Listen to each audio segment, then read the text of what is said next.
This vlog didn't exactly go according to plan. It was supposed to look something like this. But this was probably the most exciting part of the day.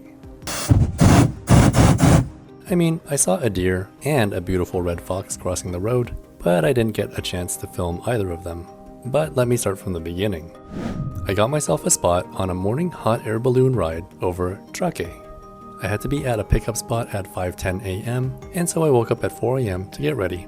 It didn't take me too much time to get ready, and so I opted to get a Bolt electric scooter rather than order a Bolt taxi. It probably ended up being slightly cheaper and a lot more fun. The company, Meshka Balione or Balloon.lt, typically picks up guests from hotels or from wherever they're staying, but to make it easier for them, I offered to go to a more convenient meeting spot than my apartment.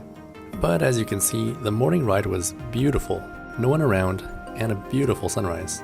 It was cold and my fingers were starting to lose feeling, but soon enough I was at the pickup spot. I forgot to film the Balloon.lt van coming to get me, but soon enough I was on my way to Trake with 3 crew members and 3 other passengers.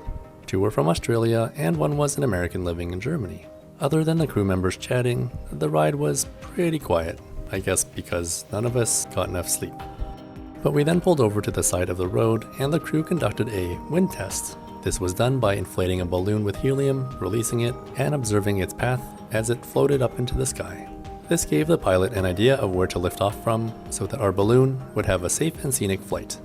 Well, we pulled into a field and then the unpacking started. It was around this time that a small car of 3 passengers from the Netherlands joined us. In this field, mosquitoes were everywhere, and apparently the number we encountered wasn't even that bad compared to other experiences the crew have had. This is a strong reminder to always wear pants when going on a hot air balloon ride.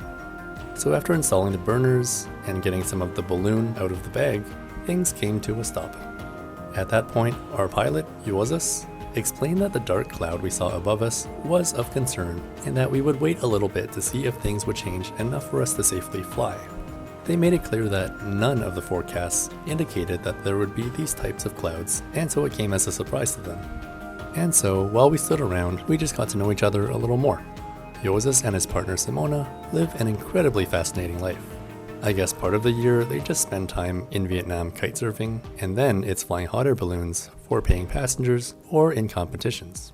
Juozas and Simona have flown hot air balloons all over the world, including Morocco and Qatar. What a life.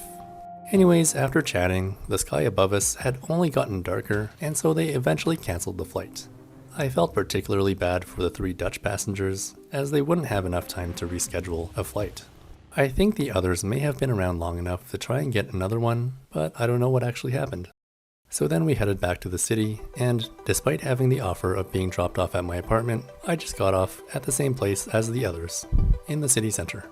And then I hopped on an electric scooter again and took a nice, beautiful, scenic ride home.